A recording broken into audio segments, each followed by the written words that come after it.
So, Kamen Rider Agito. I'm not a huge fan of Agito. Like, Kuuga is charming for setting the stage for what the Heisei era of Rider is. Agito is kind of a fumbled follow-up in my own personal opinion. This is also the first Kamen Rider series to be written by Toshiki Inoue, who's well known for writing a bunch of other Toku projects, later Rider series, and numerous Super Sentai episodes, as well as an entire season, the Super Sentai Jetman, which is highly acclaimed. Anyway, the guy's kind of infamous for his character writings and his explorations, I say in air quotes, on what a hero is. The guy is kind of infamous for, well, especially his female characters and them dying a lot. Like, he's also the reason why we have the tradition of female Kamen Riders dying in all of their series. Not specifically him, but he started the trend and it continues on until this day. I mean, 01 has a female writer who's not dead yet, but the series isn't over yet. So with that said, I think we should go over the plot now. Similar to Kuuga, mysterious monsters are appearing across Tokyo and murdering people. As the police begin their investigation, they've created their own Kamen Rider in Kamen Rider G3, the first rider introduced to. No, he's not Agito. When they go off to fight, they discover another Kamen Rider, the mysterious Kamen Rider Agito, aka Soichi Sugumi, who's an amnesiac who, at first, because he kind of has his little battle sense thing, who goes unknowingly off to fight against the unknowns, the monsters for this season, who are targeting specific people for a specific reason, alongside another mysterious rider known as Kamen Rider Gills, who appears randomly on the scene, hoping to uncover the mysteries behind the creation of his own powers, as well as his father's apparent suicide. All the while, the mysterious Akatsuki incident hangs over the heads of the entire series and all of our protagonists. From that plot summary, you can guess that mystery plays a really big part in this series. And yes, the mystery is intriguing. What is the Akatsuki incident? What happened to Soichi's memories? What's going on with Gills? The series asks plenty of questions, and the answers can be satisfying. But it's kind of tiring how long they drag out the mystery for. The plot is effectively split between the G3 unit and a corruption of the police department, Soichi's antics and finding the unknown, and finally, the world shitting on Gills. Yeah, Gills gets a lot of crap throughout the season, and it honestly feels a little mean-spirited at times. I mean, his first girlfriend runs out on him because of his powers, and then his other girlfriend, who he starts getting because she wants him to protect her, ends up getting murdered by the unknown, so that's not even the worst of it. This guy gets the shit out of all the writers. And, well, all the characters will come off as a little mean-spirited and self-centered at times. I mean, yeah, we have our obvious antagonistic ones, but sometimes they can just be out-and-out jerks for no reason. And really, it gets kind of annoying. It's mostly how Inoue writes characters at times, but most of our characters are somewhat likable, even if Soichi's good guy antics of being better than almost everyone else around him does get kind of old at times. Like, he takes over a cooking class at one point that he went to learn how to cook. I mean, specifically to bake a cake, but he took over the class because, I don't know, he's just that good. And it feels kind of forced at points because they didn't want the main writers working together early on, so they had Agito fight G3, but it makes no sense, especially at the time, because Soichi didn't know he was Agito, so it was just going based on instinct. And then Gills is kind of obvious, he looks like a monster, so that's why they fight him. But it makes no sense as to why Agito originally fought G3, setting off the whole misunderstanding mess to begin with. I guess I should talk about something I like from the series.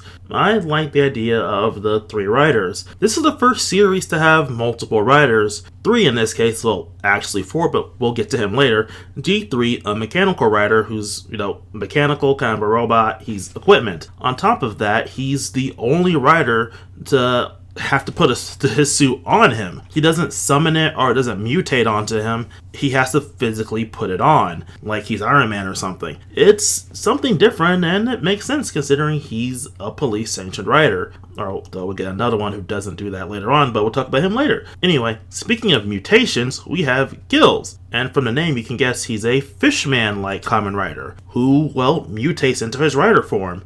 I really like the Gills suit. It's my favorite suit of the series. Unfortunately, it's not likely we'll see this suit again.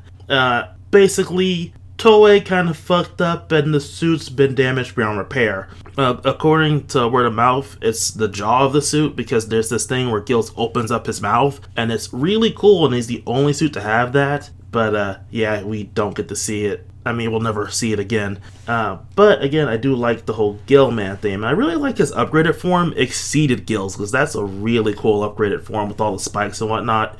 Like G3, all his weapons are equipment, guns and stuff, like stuff he has to bring with him. Gills grows his equipment like tendrils and spikes and stuff. That's really cool. That's a cool dichotomy. And to round up the dichotomy, we have Agito, who's a more mystic or magic rider. And well, it's not my favorite suit in the series. I really do like it. It's pretty cool. He has a cool motif, and he's the last rider to not have a more modular belt. His belt has the buttons, and he presses them for his different forms, similar to older riders like Kuuga. Well, in Kuuga's case, he didn't really press buttons, but you know what I mean. Basically, from here on out, after Agito, most of the belts will be more modular, like you'll have to either get things off the belt or put things on the belt for different forms or upgrades and stuff. But as the last one to use the more standard belts, Agito's a pretty good one to end it off on. Also, one thing I really like to mention is that Agito's helmet has this thing where when he's using his finisher, the frills horns on the helmet will open up, and it looks really cool and looks more like the Agito symbol, which he uses kind of as an energy thing for his final attack. But my second favorite suit of the series is from our fourth rider, who is a really fun concept. Another Agito. Basically, he's even more monstery than Gills. He's a monsterized version of Agito, and it's really cool. He does the same kind of Agito attacks, but he doesn't have the whole frill head thing. He's still really cool, and this character is honestly pretty interesting as he fights the other riders because he believes he's the only one strong enough to be the only rider left. It's a cool character and a cool looking suit, and I like the concept of monsterized riders. Hold on to that for like 20 years from, well, when this show aired, because, that's going to be a big thing later down the line. So, now let's talk about the villains of the season. We have the Unknown, or their real name, the Lords, which are a really cool concept. Like the Gurungi a season before, they're monsters going around killing people, but their reasonings are completely different. The Gurungi were people who killed for fun, and honestly were kind of like monsterized people. The Lords are a bit more religious. As you can tell with the name, the Lords, they're basically the servants of their god. The main villain of the series, the titular Overlord of Darkness, who kind of is God. So Agito fights God. Neat. One cool feature is that when they do their killings, because it's kind of against their religion to kill people, they kind of do this little prayer gesture, like they form a cross with their hands, and that's a little cool detail. At least they do it early on. I think they kind of drop it later in the series. Also, they have halos over their heads to further go along with their motif of being the angels of their god, sent out to accomplish his task, which is basically to murder people who have the capacity to get psychic powers, and the entire bloodline. Or, well, other people who can become Agito, or flawed Agito. Yes, I stated psychic powers. That's kind of been a thing in Kamen Rider, at least in the Showa era, where people would just have random psychic powers. I mean, they would typically be helpers to the Kamen Rider. I can remember in Black in particular, there was a character with psychic powers. But it really is a weird thing to show up in Showa era stuff. I think there was also a thing in Super Sentai. And it's kind of cool how they use it here as a major plot point. The Overlord of Darkness is kind of like a Final Fantasy villain, in particular of the 13 variety. A higher god who sees humanity as his pets or belongings and doesn't want them to go beyond him. So he kills the people who have that potential. It's a really cool idea, and I like how they implement it, or at least the idea behind it. I think some of the implementation is kind of rough. Like, a lot of stuff related to Overlord of Darkness is kind of rough, especially when it comes to the lore. Yeah, Agito has its own overarching lore about everything. There's this kind of tapestry thing we see in the beginning of every episode, and it's kind of weird about the Overlords of Light and Darkness and human evolution and kind of Noah's Ark, and Kuuga's there. Yeah, let's talk about the thing hanging over the series. Agito is kind of a sequel to Kuuga. I mean, in the beginning they state that G3 is meant to be reminiscent of Kuuga. He was designed to fight against the Gurungi after the Kuuga incident, as a just in case.